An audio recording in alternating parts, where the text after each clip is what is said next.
Hello friends, welcome to home food recipes. આજે આપણે બનાવશું ચોકલેટ મોદક, જે ખાવામાં એકદમ ટેસ્ટી લાગે છે। એક મોદક અહીંયા હું તમને કટ કરીને પણ બતાવું છું કે સ્ટફિંગ અંદર કેટલું સરસ દેખાઈ રહ્યું છે। આ મોદકને તમે ગણેશ ચતુર્થી ઉપર ગણપતિ બાપાને પ્રસાદ તરીકે ધરાવી શકો છો। બનાવવામાં આ મોદક એકદમ સરળ છે અને એકદમ ઓછા સમયમાં બની પણ જાય છે। ખાસ કરીને નાના બાળકોને તો આ મોદક ખૂબ જ પસંદ આવશે। તો ચલો ચોકલેટ મોદક બનાવવાનું શરૂ કરીએ। સૌથી પહેલાં એક બાઉલમાં આપણે 1/3 કપ જેટલું એટલે કે ગ્રામમાં 25 ગ્રામ જેટલું સૂકા કોપરાનું છીણ ઉમેરીશું। જે આ રીતનું ઝીણું કોપરાનું છીણ આવે છે આપણે એ લેવાનું છે। હવે આપણે એની અંદર ઉમેરીશું 2 મોટી ચમચી એટલે કે 2 ટેબલસ્પૂન જેટલું કાજુ બદામ અને પિસ્તાનો પાવડર। કાજુ બદામ અને પિસ્તાની ક્વોન્ટિટી ઓછી હોવાથી અને મેં ખાંડીમાં જ વાટીને પાવડર કરી લીધો છે। હવે આપણે એની અંદર 1 મોટી ચમચી જેટલું મિલ્ક પાવડર ઉમેરીશું। આને તમે ચોક્કસ એડ કરો, એનાથી મોદકનો ટેસ્ટ ખૂબ જ સરસ આવશે। હવે આપણે એની અંદર ઉમેરવાનું છે કન્ડેન્સ મિલ્ક। કન્ડેન્સ મિલ્કની રેસીપી મેં પહેલાં જ ચેનલ પર બતાવેલી છે। વિડીયોની નીચે ડિસ્ક્રિપ્શન બોક્સમાં એની હું લિંક પણ આપી દઈશ। તો અત્યારે આની અંદર હું ફક્ત 1 મોટી ચમચી જેટલું એટલે કે 1 ટેબલસ્પૂન જેટલું જ કન્ડેન્સ મિલ્ક એડ કરું છું। એને બરાબર મિક્સ કર્યા પછી જો ઓછું લાગે તો આપણે ફરીથી એડ કરવાનું છે। તો બરાબર મિક્સ કર્યા પછી હજી પણ મને આ મિશ્રણ સૂકું લાગે છે તો 1 મોટી ચમચી જેટલું કન્ડેન્સ મિલ્ક આપણે ફરીથી આમાં એડ કરીશું। આપણું આ જે મિશ્રણ છે એ એકદમ સરસ બાઇન્ડ થઈ જવું જોઈએ એટલું આપણે કન્ડેન્સ મિલ્ક આમાં એડ કરવાનું છે। તો હવે આનાથી વધારે આપણે કન્ડેન્સ મિલ્ક ઉમેરવાની જરૂર નથી। અહીંયા તમે જોઈ શકો છો કે આપણે લોટ બાંધ્યો હોય એ રીતે સરસ આ બાઇન્ડ થઈ ગયું છે। હવે આપણે હાથને તેલ કે ઘી લગાવીને ગ્રીસ કરી લેવાના છે અને આ મિશ્રણમાંથી આપણે નાની નાની ગોળી બનાવીને તૈયાર કરી લઈશું। ગોળીની સાઇઝ એકદમ વધારે મોટી ના હોય એ વાતનું ધ્યાન રાખવું। અહીંયા મેં બધી જ ગોળી આ રીતે બનાવીને તૈયાર કરી લીધી છે અને આટલા મિશ્રણમાંથી ટોટલ 17 થી 18 ગોળી બની છે।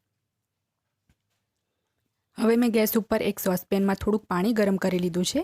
જ્યારે પાણી એકદમ સરસ ગરમ થઈ જાય ત્યારે આપણે એની ઉપર માઇક્રોવેવ સેફ બાઉલ મૂકીશું અને એની અંદર 100 ગ્રામ જેટલી મિલ્ક ચોકલેટ ઉમેરીશું। અહીંયા મેં મોડે બ્રાન્ડની જ મિલ્ક ચોકલેટ લીધી છે, નાના ટુકડામાં સમારીને, જેથી એ જલ્દી ઓગળી જાય। ગેસની ફ્લેમ મેં સ્લો જ રાખી છે અને આ રીતે એને આપણે સતત હલાવતા રહીશું તો આપણી જે ચોકલેટ છે એકદમ સરસ ઓગળી જશે। તો તમે જોઈ શકો છો કે આપણી ચોકલેટ થોડીક મેલ્ટ થઈ ગઈ છે। તો હવે આપણે ગેસની ફ્લેમને બંધ કરી દઈશું। નીચે પાણી ગરમ જ છે તો આ રીતે હલાવતા રહીશું તો બાકીની જે ચોકલેટ છે એ પણ સરસ ઓગળી જશે। જે આ રીતે ચોકલેટમાં ગાંઠ દેખાઈ રહી છે એ પણ સરસ ઓગળી જશે। હવે અહીંયા મેં આ રીતનું પ્લાસ્ટિકનું મોદક મોલ્ડ લઈ લીધું છે, જે આ રીતે માર્કેટમાં તમને 20 રૂપિયામાં આરામથી મળી જશે। હવે આની અંદર આપણે જે ચોકલેટ ઓગાળી હતી એ ફક્ત અડધી ચમચી જેટલી જ દરેક મોલ્ડમાં આપણે ભરવાની છે। એકદમ વધારે ચોકલેટ એડ નથી કરવાની, ફક્ત અડધી ચમચી જેટલી જ ચોકલેટ હું અહીંયા દરેક મોલ્ડની અંદર ભરી લઈશ। અહીંયા મેં મિલ્ક ચોકલેટ લીધી છે, તમે ચાહો તો ડાર્ક ચોકલેટ પણ લઈ શકો છો, પણ એનો ટેસ્ટ થોડો કડવો આવે છે। તો હવે આપણે જે સ્ટફિંગના બોલ બનાવ્યા હતા એ આ રીતે સેન્ટરમાં આપણે દરેક મોલ્ડની અંદર મૂકી દેવાના છે અને આ રીતે સ્ટફિંગની ગોળી મૂક્યા પછી આપણે દરેક મોલ્ડને ફરીથી ચોકલેટ ભરીને આ રીતે કવર કરી લેવાનું છે। તો આખા મોલ્ડને હું આ જ રીતે ચોકલેટ ભરીને રેડી કરી લઈશ। ચોકલેટ જે છે એ રૂમ ટેમ્પરેચરની હોય એ વાતનું તમારે ખાસ ધ્યાન રાખવું, નહીં તો એ બરાબર ઓગળશે નહીં। હવે મોલ્ડની સાઈડ ઉપર જે આ રીતે ચોકલેટ લાગી હોય એને આપણે એકદમ નાનું ટિશ્યુ પેપર લઈને કંઈ કપડાની મદદથી લૂછી લેવાનું છે અને આ મોલ્ડને આપણે 10 મિનિટ માટે ફ્રીજમાં મૂકી દેવાનું છે સેટ થવા માટે। ટોટલ 10 મિનિટ પછી તમે જોઈ શકો છો કે આપણો જે મોદક છે એકદમ સરસ સેટ થઈ ગયા છે। તો આ રીતે આપણે મોલ્ડને ઊંધું કરીને એને બહાર કાઢી લઈશું।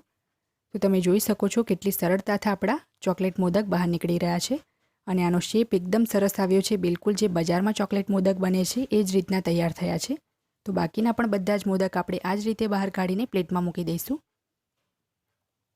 બાકીની જે ગોળી વધી છે એમાંથી તમારે આ જ રીતે મોદક બનાવી લેવાના છે। 100 ગ્રામ ચોકલેટને ફરીથી ઉગાડીને તમારે સેમ પ્રોસેસ કરીને બાકીના મોદક બનાવી લેવાના છે।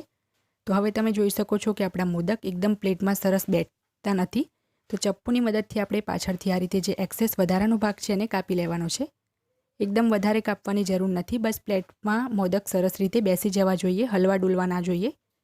તો આ જ રીતે આપણે દરેક મોદકને પાછળથી કાપીને ઇવન કરી લઈશું અને આ રીતે સાઈડ પર જે એક્સેસ ભાગ છે એને પણ આપણે કાપીને એકદમ સરસ મોદકને ફિનિશિંગ આપી દેવાનું છે।